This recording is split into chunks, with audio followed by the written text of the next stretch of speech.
చెలి మనసే శివధనుసైనది తొలి చూపుల వశమైనది బలపు స్వయంవరమైనప్పుడు గెలువనిది ఏది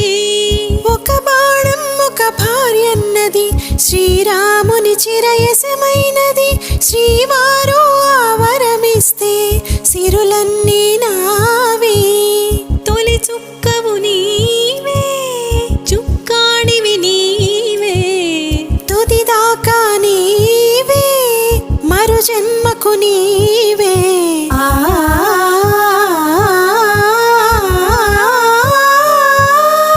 రాముడు అనుకోలేదు జానకి పతి కాగలనని ఆనాడు